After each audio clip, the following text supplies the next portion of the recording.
This week we look at the Enneagram Type 9, the Peacemaker and Mediator.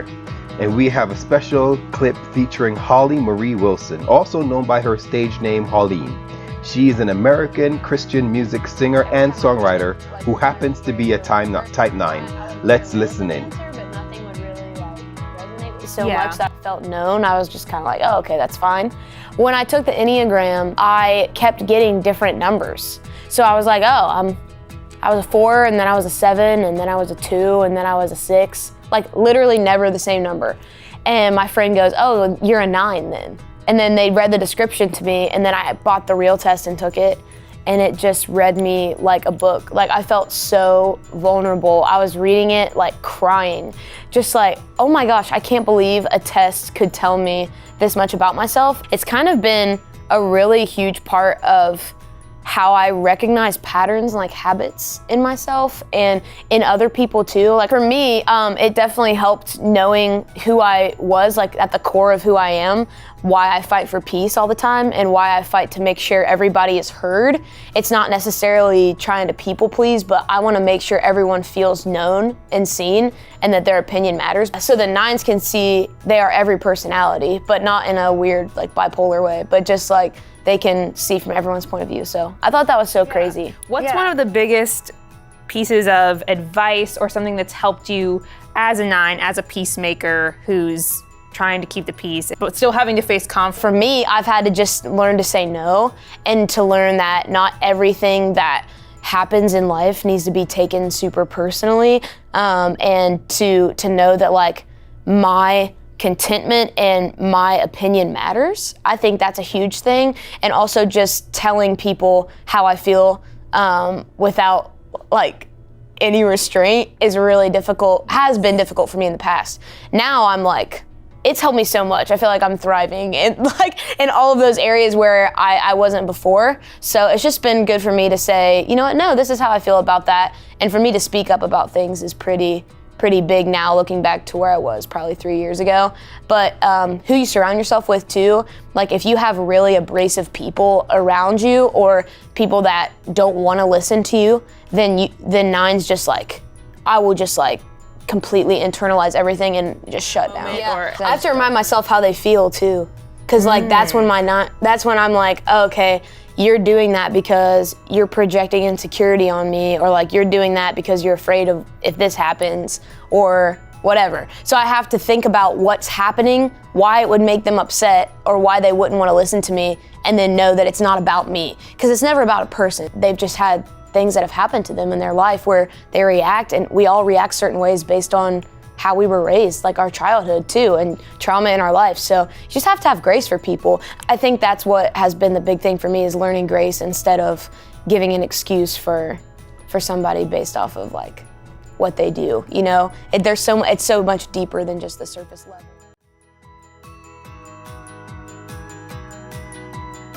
Hello, and welcome again. This morning we have our expert, Dr. Tio, with us again. He's fighting allergies or something, but he's been willing to continue this for us, so we want to thank him. Thank you, Dr. Tio. You're very much welcome. So we are looking at the Type 9, the Mediator and the Peacemaker. Can you tell us a little bit more from your point of view? What are some of the strengths that you can identify for the peacemakers, mediators? Sure. Type 9 has this tremendous ability to see both sides of the equation. They can tolerate, and they have the stamina to listen, even things that are quite hard to hear. And because of their ability to hear and ability to actually observe and watch the whole thing happen, they can actually offer a well-packaged summary that might be useful for people that are standing on both sides of the aisle. That's why they're very good in peacekeeping or peacemaking, because they have time to listen, they have time to observe, and before they talk, they already have processed things. And when they speak, as if you can feel them that they are on your side, and at the same time, when they approach the other person at the other end of the aisle, also can feel that okay, I'm being understood by this person. So that's a tremendous gift. So then, if that's such a gift, if they can see both sides, so well, what's their weakness? I mean, what weakness can they really have? I mean, it seems like that's a great thing. Yeah, they have to tap with either their wing or their arrow towards integration to finally find where they stand. Because they can identify where do people stand, but they're having a hard time actually identifying where they should stand, especially if it's going to create certain conflict. And usually when they're making a stand, if a 9 is leaning on one wing, you know, it's that wing that gives them that kind of, okay, now I know where I stand. This is what's right or wrong. You're trying to say they can't stand on their own? Not Yeah. it has to be on a wing or on the integration of the 3. Sure. The integration of the 3 in achieving something, or the wing of a 1 in making a stand. Wow. So then why is this? I mean, I'm assuming then that this goes back to some wound, some messaging that they received when they were either younger or that it kind of impacted their life. So what is that wound exactly? The 9 can relate to a wound of a 5 and a 4, and that is, making sure I matter in this world, that I make a difference. The 9's woundedness is he no longer believes that he could make a difference in 2 ways. One is his confidence that he could make a difference is wounded, and his confidence that others, could see that he could make a difference or she could make a difference is also wounded.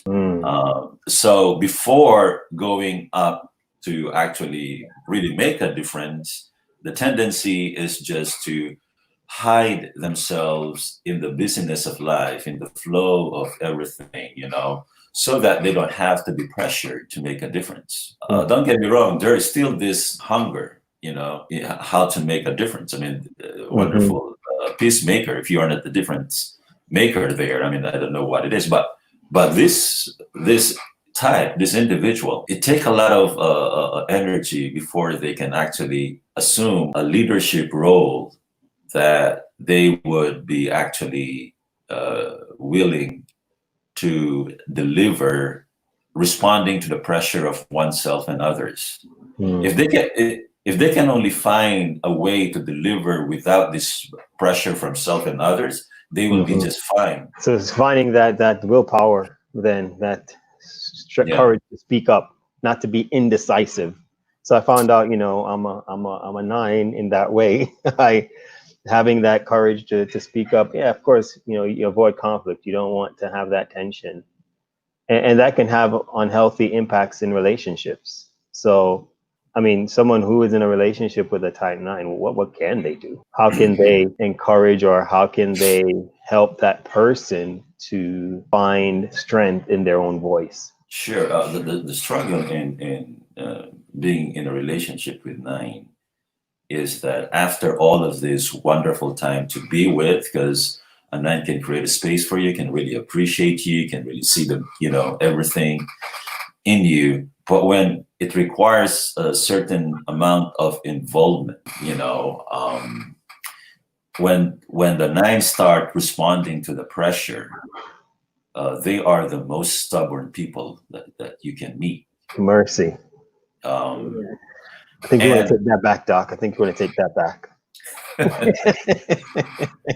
But yeah, I hear you. Okay. Yeah. They can be stubborn. Yeah. Actually, one of the vices that, or the specific vice assigned or attached to 9 is sloth or laziness. It's not because they are lazy. You can see a lot of 9 who are actually workaholic, but they're using work to numb, because they don't want actually to engage in a conflict, in a tension where, where they have to deliver. Their involvement is usually, okay, how can I involve, number 1, without being noticed, so that I don't have to add something to the conflict? Or if it's too much, how can I involve myself to something that would keep my mind away, from what's happening? So in a relationship, when a conflict is crucial, because it's a place for growth. You want a 9 actually to be out there so both of you can grow together in that specific, conflict. But sometimes it's very hard to find 9 in that, in that particular place. And then they tend to minimize everything. I don't see any problem. I don't know what's the big deal. Why are you really making a fuss of this? So a person who is wanting to actually, let's talk about the elephant in the room. Do you see how am I struggling in this? Do you see how is this affecting our relationship? And then I would say, what problem? They can take their mind away from it. They can still appear the peaceful, calm person, but that is the time where you don't want them to be peaceful because you want them to be involved. So both of you can grow together and talking about relationship. And of course, if they are being too much pressure, if you want to see a 9 really exploding, you will see that because, it's just like what you said, the passive aggressive kind of dynamics that a 9 can display is one, I have my own shell here. I'm willing to be with you. Okay. But just don't force me into delivering something. And this is the brother or sister of 5 and 4. All these 3 numbers, they deal with this question. They're dealing with, how am I being significant? How am I being seen? How am I making a difference in this world? Because that is their woundedness. For a 9, it's the wounded. It shares, the 9 shares the woundedness of a 5, where a 5 says, I can't deliver, so I have really to make sure I'm prepared. So a 5 would still prepare to deliver, just give him a chance to prepare and be equipped. A 9 wouldn't even think about equipping themselves, because that's why they're perceived to be easygoing, or the energy is not there that you'd like to see from them. And then a 9 would also understand the pain of a 4, where a 4 says, I don't think you see me. I don't think you recognize my significance. It's your lens that is broken. So a 9 understands that because a 9 experiences that, and therefore a 9 would say, why would I expose myself to a place where you will just judge me? So but a 9 is because they are not actually as dramatic and as romantic as 4, they will not make really a scene. A 9's coping is, how can I blend myself and just live in your world so that I don't have to live in my world? Wow. Stepping on toes, but that's powerful, and it's almost like we talked about last week. Last time when we looked at the 8, they prefer to live on the outside rather than to deal with what's on the inside, dealing with what's going on in them and how they connect to the 3. And now this week we're seeing how the 9 connects to the 5 and the 4 in terms of not being so confident in how they view themselves, and so they don't want to live in their own world. So I appreciate this knowledge, and hopefully our listeners are hearing and realizing why they are even the way they are. Any final words regarding the 9? I would admire a healthy 9 who is willing enough not to actually force themselves to come out, but to examine the kind of lens that they are using that makes them actually live. When they live inside, it's just to protect themselves, and when they live outside, it's also to protect themselves. So that the way they live outside is, you won't notice, and I can myself won't notice it. Myself as well. I'm just gonna blend myself in. So it's not really how just to give them tools to come out. It is actually to examine what keeps them from not getting involved. Thank you so much for that. I appreciate the insight that you've offered regarding that. So according to the book, The Road Back to You, there are 10 paths to transformation for 9s. 1. Journal on the question, what is my calling or life's program? Am I pursuing it or postponing it to keep the peace? 2. Ask someone to help you find a task management or to-do system to help you stay on task. 3. Practice saying no when someone asks you to do something you don't want to. 4. Be aware of the numbing strategies you use to avoid having to deal with life, whether that's shopping or Girl Scout cookies. 5. Don't be afraid to have opinions and express them. Start with small things and build up to important ones. 6. Resist the urge to fall back on passive-aggressive behaviors like procrastination and avoidance. If you feel angry, be honest and open. 7. Understand how important and unique your voice is. People deserve to hear what you think, not have their own views mirrored back to them. 8. Remember that what feels like intense, terrible conflict to you might just be a typical disagreement for someone else. Take a breath and engage. 9. Realize that your tendency to merge with others can be a beautiful gift if directed towards God. Other types envy this spiritual advantage you have, but don't fuse with another person and miss out on the chance to become your own person. And 10. When you feel paralyzed in the face of a decision, consult someone who won't tell you what to do but rather help you tease out what you want to do. Then do it. I pray that these 10 tips will help you move from unhealthy to a healthier 9. God bless you.